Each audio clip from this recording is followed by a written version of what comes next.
ವೀಕ್ಷಕರೇ, ಇತಿಹಾಸದ ಪುಟಗಳು ಚಾನಲ್ಗೆ ನಿಮಗೆಲ್ಲ ಸ್ವಾಗತ.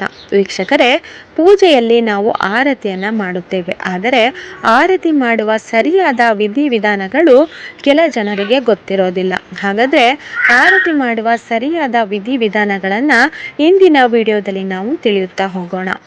ವೀಕ್ಷಕರೇ, ಹಿಂದೂ ಧರ್ಮದ ಪೂಜೆಯಲ್ಲಿ ಆರತಿ ಇಲ್ಲದೆ ಪೂಜೆಯು ಅಪೂರ್ಣ. ದೇವರಿಗೆ ಆರತಿಯನ್ನು ಕಡ್ಡಾಯವಾಗಿ ಮಾಡಲಾಗುತ್ತೆ.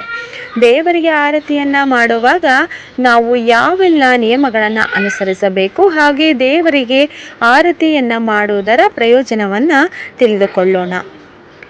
ದೇವರಿಗೆ ಪೂಜೆ ಮಾಡುವ ಸಂದರ್ಭದಲ್ಲಿ ತಪ್ಪದೆ ಆರತಿಯನ್ನು ಮಾಡುವ ಸಂಪ್ರದಾಯ ಹಿಂದೂ ಧರ್ಮದಲ್ಲಿದೆ. ಸಾಮಾನ್ಯವಾಗಿ ಮನೆಯಲ್ಲಿ ಮುಂಜಾನೆ ಮತ್ತು ಸಂಜೆ ದೇವರ ಪೂಜೆಯನ್ನು ಮಾಡಲಾಗುತ್ತೆ. ಈ ಸಂದರ್ಭದಲ್ಲಿ ದೇವರಿಗೆ ಆರತಿಯನ್ನು ಮಾಡುವ ನಿಯಮಗಳಿವೆ. ಆರತಿ ಇಲ್ಲದೆ ದೇವರ ಪೂಜೆಯನ್ನು ಪೂರ್ಣವೆಂದು ಹೇಳಲಾಗೋದಿಲ್ಲ. ದೇವರಿಗೆ ಆರತಿಯೊಂದಿಗೆ ಪೂಜೆಯನ್ನು ಮಾಡೋದ್ರಿಂದ ಆ ಮನೆಯಲ್ಲಿ ಸುಖ, ಶಾಂತಿ ಮತ್ತು ಸಮೃದ್ಧಿ ನೆಲೆಯಾಗುತ್ತದೆ. ಆದರೆ ಹೆಚ್ಚಿನವರಿಗೆ ದೇವರ ಆರತಿ ಮಾಡುವ ವಿಧಿವಿಧಾನ ತಿಳಿದಿಲ್ಲ. ಆರತಿಯಲ್ಲಿ ನಾವು ಮಾಡುವ ತಪ್ಪುಗಳು ನಮಗೆ ಪೂಜೆಯ ಫಲವನ್ನು ನೀಡೋದಿಲ್ಲ.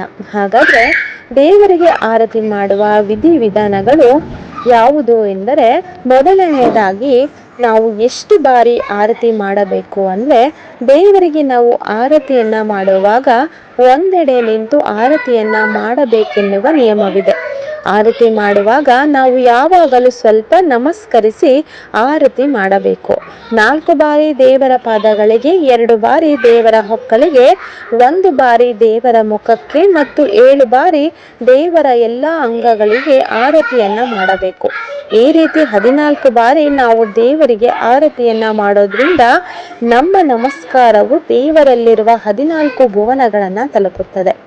ಹಾಗೆ ಸ್ಕಂದ ಪುರಾಣದಲ್ಲೂ ಆರತಿಯನ್ನ ಮಾಡೋದ್ರ ಬಗ್ಗೆ ವಿಶೇಷ ನಿಯಮಗಳನ್ನು ಉಲ್ಲೇಖಿಸಲಾಗಿದೆ.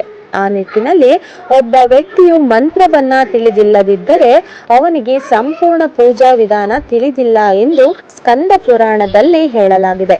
ಆದರೆ ದೇವರ ಆರಾಧನೆ ಮತ್ತು ಪೂಜೆಯಲ್ಲಿ ಭಕ್ತಿಯಿಂದ ವಿಧಿವಿಧಾನಗಳ ಪ್ರಕಾರ ಆರತಿಯನ್ನ ಮಾಡಿದರೆ ಅವನ ಪೂಜೆಯನ್ನು ದೇವರು ಖಂಡಿತ ಸ್ವೀಕರಿಸುತ್ತಾನೆ.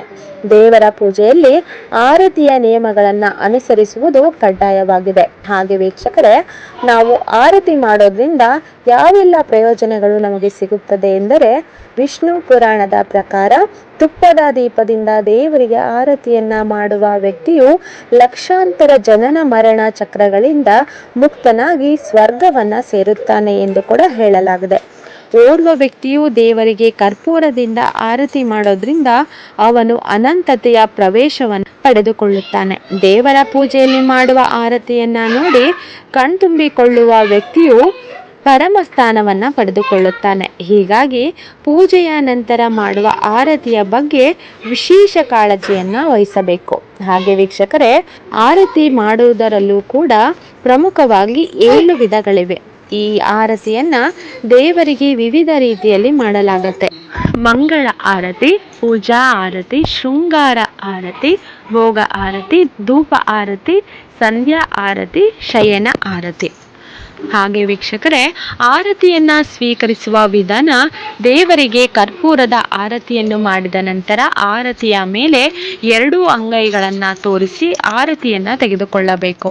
ನಂತರ ಬಲಗೈಯನ್ನು ತಲೆಯ ಮೇಲೆ ಮುಂಭಾಗದಿಂದ ಕತ್ತಿನ ಕೆಳಕ್ಕೆ ತೆಗೆದುಕೊಂಡು ಹೋಗಬೇಕು. ಕಾರಣಾಂತರಗಳಿಂದ ಕರ್ಪೂರದ ಆರತಿಯನ್ನ ತೆಗೆದುಕೊಳ್ಳಲು ಸಾಧ್ಯವಾಗದಿದ್ದರೆ ತುಪ್ಪದ ದೀಪದ ಮೇಲೆ ಅಂಗೈಯನ್ನ ತೋರಿಸಿ ಆರತಿಯನ್ನ ಕೂಡ ತೆಗೆದುಕೊಳ್ಳಬಹುದು. ನೋಡಿದ್ರಲ್ಲ ವೀಕ್ಷಕರೇ, ನಮ್ಮ ಹಿಂದೂ ಧರ್ಮದಲ್ಲಿ ಪ್ರತಿಯೊಂದು ಪೂಜಾ ವಿಧಾನಗಳಿಗೂ ಅದರದ್ದೇ ಆದ ಮಹತ್ವವಿದೆ. ನಾವು ಸರಿಯಾದ ವಿಧಾನಗಳನ್ನು ತಿಳಿದುಕೊಂಡು ಮಾಡೋದ್ರಿಂದ ನಮ್ಮ ಭಕ್ತಿಯು ದೇವರಲ್ಲಿ ತಲುಪಿ ನಮಗೆ ನಮ್ಮ ಇಷ್ಟಾರ್ಥಗಳು ಬೇಗನೆ ಕೈಗೂಡುತ್ತವೆ. ವೀಕ್ಷಕರೇ, ಇಂದಿನ ಮಾಹಿತಿ ನಿಮಗೆ ಇಷ್ಟವಾದಲ್ಲಿ ನಮ್ಮ ಚಾನಲನ್ನು ಲೈಕ್ ಮಾಡಿ, ಸಬ್ಸ್ಕ್ರೈಬ್ ಮಾಡಿ ಮತ್ತು ಕಮೆಂಟ್ ಮೂಲಕ ನಿಮ್ಮ ಅಭಿಪ್ರಾಯಗಳನ್ನು ತಿಳಿಸಿ.